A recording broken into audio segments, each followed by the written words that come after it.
नमस्कार, स्वागत करते हैं आज के सेशन में। आज हम लोग देखने वाले हैं पूर्ण वर्ग विधि। द्विघात समीकरण को पूर्ण वर्ग विधि द्वारा हल करने सीखेंगे। ठीक है, ये क्लास 10 के लिए बहुत ही इंपॉर्टेंट प्रश्न है, ये एग्जाम में पूछ लिया जाता है। अब जितना बड़ा सर इसका नमूना है ना, उतना बड़ा इसमें थोड़ा वीडियो लगता है, तो थोड़ा गौर से वीडियो देखिएगा। ठीक है, आइए बात करते हैं। सवाल देखिए, द्विघात समीकरण का दिया है कि 2x² - 5x प्लस में 3 बराबर में 0। ठीक है सर, तो एक एक चीज जितना कहेंगे सर उसको बढ़िया से नोट करते चलिएगा।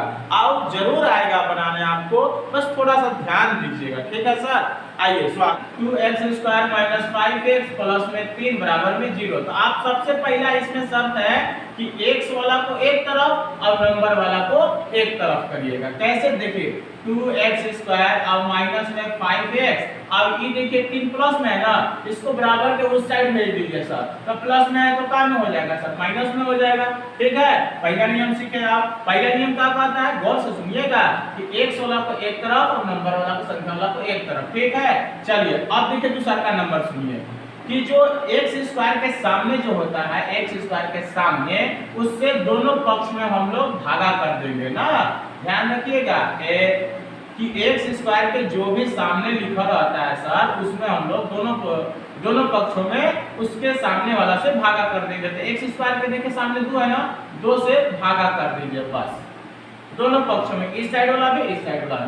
तो देखिए ये 2 खत्म हो गया। अब आपके पास क्या बचा, तो अब आपके पास बचा कि x² और देखिए ये माइनस में 5/2x और बराबर में -3/2। ठीक है सर, आशा करते हैं कि यहाँ तक आप समझे होंगे। ठीक, अब देखिए अगला नियम क्या कहता है कि x के सामने वाला जो है सर, x के सामने वाला जो है इसमें 1/2 से सदैव आपको गुना करना है। क्या करना है सर, 1/2 से सदैव गुना करना है। तो देखिए गुना करेंगे तो 5 एकम 5 और 2 दूना कितना हो गया 4। ठीक है सर, अब इसका आपको स्क्वायर करके दोनों में जोड़ना होगा, एक तरफ इसे और एक तरफ इधर भी। काहे हम लोग ये किए, काहे कि देखिए पूर्ण वर्ग बनाने की विधि थी, देखिए हम लोग पूर्ण वर्ग बनाए, समझे सर। और इसी को पूर्ण वर्ग बना के दोनों पक्षों की तरफ जोड़ना है। याद रखिएगा कि सदैव जोड़ना ही रहता है, आपको सदैव जोड़ना है, बस घटाना बिल्कुल नहीं है इसमें। ठीक है ना, चलिए आइए तो देखिएगा x² और माइनस में 5/2x।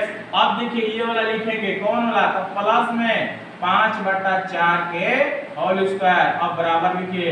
फिर इस साइड में भी जोड़ना है कितना में, तो -3/2 प्लस में फिर लिखेंगे 5/4 के होल स्क्वायर। ठीक है सर, ये आपका रफ का हल कर लीजिए, आंसर मिल जाएगा। देखिए x² यहाँ है और देखिए एक स्क्वायर यहाँ है, ये दोनों स्क्वायर वाला है ना सर, तो इन दोनों में से एक को कॉमन निकालेंगे। तो देखिए 2 था x, तो एगो निकाल लिए, एक में 2 है ना, तो एगो बाहर निकालिए और दोनों के ऊपर होल स्क्वायर चढ़ाएंगे।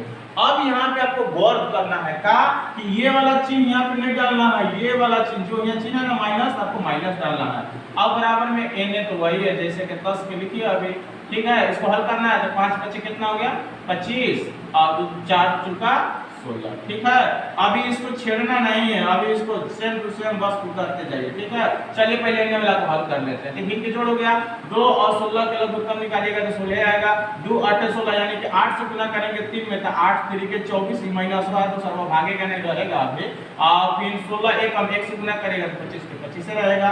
ठीक है सर, चलिए अब आगे आइए देखिएगा x - 5/4 के होल स्क्वायर। अभी इसको ऐसे ही छोड़ दीजिएगा, इसको हल करिए तो 25 रुपया में से 24 रुपये खा जाइएगा। देखिए 25 रुपये थैली में है, 24 रुपये कर जाए तो 1 रुपया मेरे पास बचा बटा 16।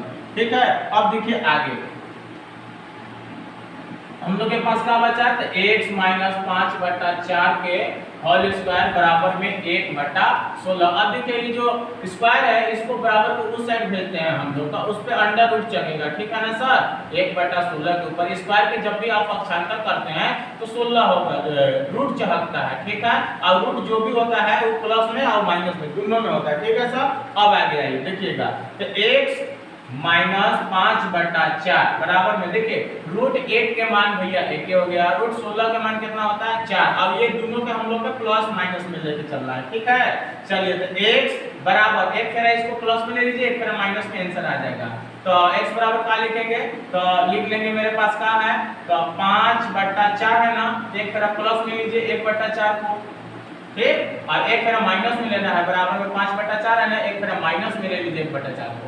अब दोनों के हल कर दीजिए, आपको मिल जाएगा। चलिए हल करते हैं। देखिए x बराबर क्या होता है, 4 4 का लघुत्तम 4 हो गया भैया, और 5 प्लस में 1 टोटल कितना हो गया, x बराबर अब देखिए कितना हो गया, तो 5 और 1 कितना हो गया 6 और बटा में लीजिए 4। अब इसको फिर काट दीजिएगा तो कितना बचेगा 3/2।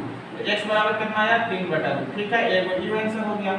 इसको भी हल कर लीजिए, x बराबर 4 4 का लघुत्तम निकालिएगा भैया 4 आएगा। ठीक, अब इसको भी 5 में से 1 को घटा दीजिए, तो 5 में से 1 को घटाइएगा 4 बचेगा बटा में 4, इसको काटिएगा तो 1 आएगा, तो x बराबर 1। ठीक है सर, तो देखिए एक आंसर ये हुआ, एक आंसर ये हुआ। आशा करते होंगे कि आप जरूर सीखे होंगे। ठीक है, मिलेंगे अगले वीडियो में, तब तक के लिए जय।